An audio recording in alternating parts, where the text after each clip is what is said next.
Bonjour tout le monde, alors bienvenue dans cette nouvelle vidéo. Alors aujourd'hui une vidéo de présentation d'une caisse à outils Festool.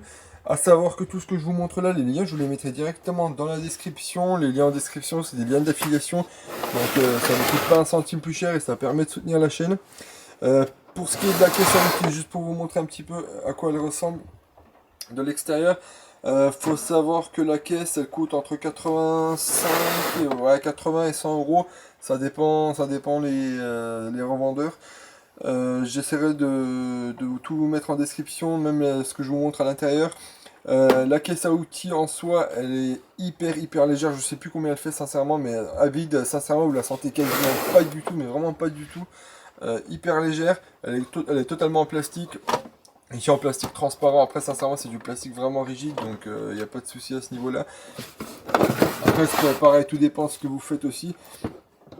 Pour ce qui est de la cinématique, c'est un peu comme les caisses à outils à l'ancienne. Les caisses à outils métalliques, voilà, ça se déplie de cette façon-là. Donc voilà à quoi ça ressemble.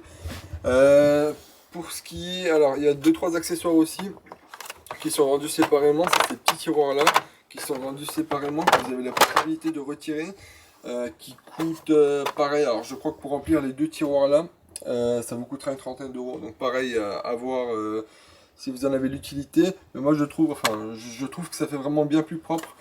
Euh, Après, en soi, rien de bien particulier pour la caisse à outils. Il faut savoir que la caisse à outils, elle fait partie en fait alors c'est pas du Cisner, mais alors c'est la version d'avant. Je sais plus ce que c'est, je connais plus le nom. Mais en tout cas, vous pouvez les empiler si vous êtes dans l'écosystème. Je sais que Makita aussi, ils en font pas mal. Des anciennes caisses Thanos. C'est toujours vendu, c'est pas forcément les anciennes, c'est juste un autre modèle. Donc voilà. Pour ce qui est, alors, je vous montre un petit peu les boîtes de rangement. Donc ici, des wagons, des vis, chevilles. Pareil, ici encore d'autres chevilles. Ici, j'avais mis la boîte à cliquer Facom. Après, peut-être que la boîte à cliquer Facom, pardon, elle n'a pas forcément lieu d'être dans un gros tiroir. Peut-être qu'il faut la mettre ailleurs. Parce que l'idée, en fait, des tiroirs, c'est tout simplement, voilà, vous partez, vous prenez le tiroir avec vous. Et vous avez trois proximités. Vous n'êtes pas obligé de venir piocher à l'intérieur pour prendre la quantité que vous voulez. Donc c'est aussi l'idée de tout ça. Donc la boîte à cliquer Facom. Voilà. Juste un petit bémol sur la boîte à cliquer Facom. Alors, moi ce que je trouve dommage c'est que dans la boîte à cliquer Facom, il n'y a pas de porte-embout. Alors c'est le seul truc que je trouve dommage par rapport au Tool Check Plus, qui en a un directement intégré dedans. C'est peut-être le seul bémol que j'y trouve. Donc moi j'ai mis deux porte-embout. Alors ça c'est des petits porte-embout qui coûtent 5-6 euros je crois. Mais ça coûte vraiment pas cher.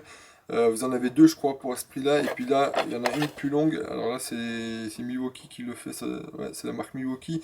Et là, c'est une un peu plus longue qui coûte dans les 9-10 euros. Donc voilà, on va mettre de côté. Ça, pareil. Ici, à l'intérieur, donc un marteau, manche en bois, donc Facom. Celui-là, il doit coûter dans les vingtaines d'euros, je crois. C'est vraiment l'entrée de gamme. Ici une frontale que je vous avais aussi pas mal de fois présentée. Alors là c'est du Philips Experion, les 6000, la gamme 6000. Donc là pareil vous avez un banc. Donc là c'est le clignote, c'est qu'il n'y a plus de batterie. Donc là un faisceau lumineux, ici tout le bandeau LED qui s'allume. Et ici il y a la possibilité en fait d'appuyer sur ce bouton là pour activer en fait un capteur de présence. Et vous avez juste à passer la main devant pour en fait allumer ou éteindre la lampe si vous avez les mains sales. Ensuite, alors, ici, un jeu de clé BTR Vera avec la petite bille à l'extrémité pour tenir les vis à 6 pans au niveau de la rotule directement sans avoir accompagné avec la deuxième main. Un kit de petits sergents Parkside. Faut savoir que j'ai les mêmes en Wolfcraft. Les Wolfcraft sont beaucoup mieux, mais les Parkside sont du coup beaucoup moins chers. Les Parkside, je crois que vous achetez un kit complet, il vous coûte 6 euros. Ces deux-là chez Wolfcraft, elles vous coûtent 18 euros. Après, sincèrement, je préfère quand même les Wolfcraft. Mettre 10 euros de plus et prendre les Wolfcraft.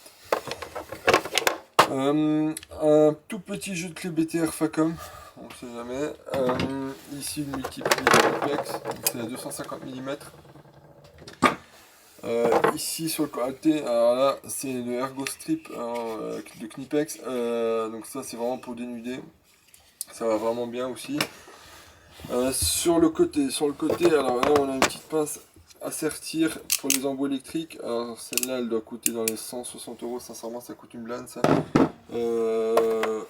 Ici, alors des les embouts pour le sertissage. Là c'est des micro-systénaires la boîte, donc ça c'est pareil, c'est vraiment pas trop mal fait je trouve. C'est des micro-systénaires en fait. Alors j'ai pas ma deuxième main pour aller l'ouvrir et pour aller vous montrer ce qu'il y a à l'intérieur. Là vous avez la possibilité en fait de retirer les intercalaires pour pouvoir agrandir en fait, espacer un petit peu comme vous voulez. Et sincèrement au niveau de la finition c'est vraiment bien fait. Et en plus vous avez la possibilité de les empiler comme comme toutes les L-Box, les L-Box mini. Donc là c'est une micro L-Box. Alors on va poser ça sur le côté, mettre un ruban Facom, là c'est un 5 mètres, il coûte dans les 13 euros, super finition, c'est peut-être un des plus beaux mètres et celui que je préfère en tout cas que j'ai.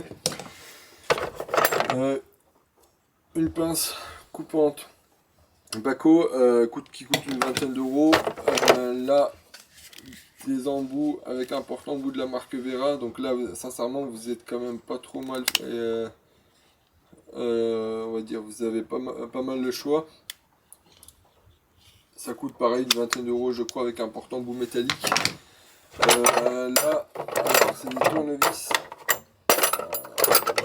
rapidos. Ça c'est des tournevis de la marque Wissel. Moi je trouve sincèrement au niveau de l'ergonomie c'est vraiment super. Alors j'ai pareil pas ma deuxième main pour piocher, mais en tout cas vous avez ici la possibilité de retirer le manche et d'en faire un petit homme-pouce. C'est retirable et là il faut savoir qu'il est à cliquer.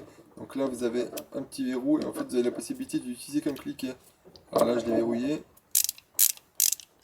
Je sais pas si on l'entend, mais vous avez la possibilité en tout cas d'acheter aussi des manches séparées pour les reclipser dedans, etc.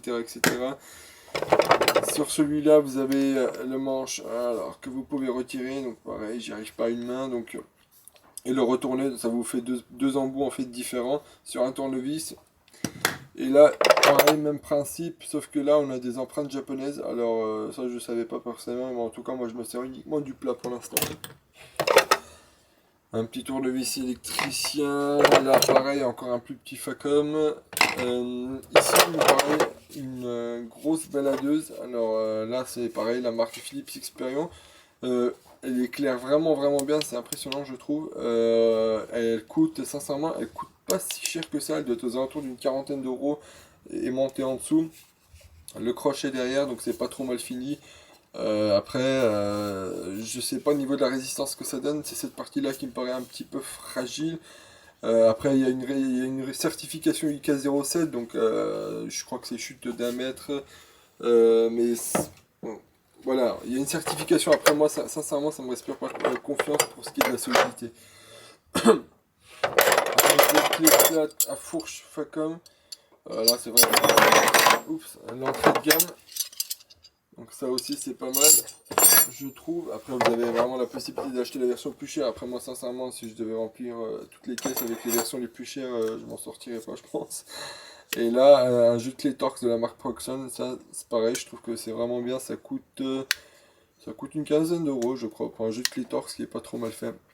Et c'est la marque Proxon, c'est vraiment une super marque.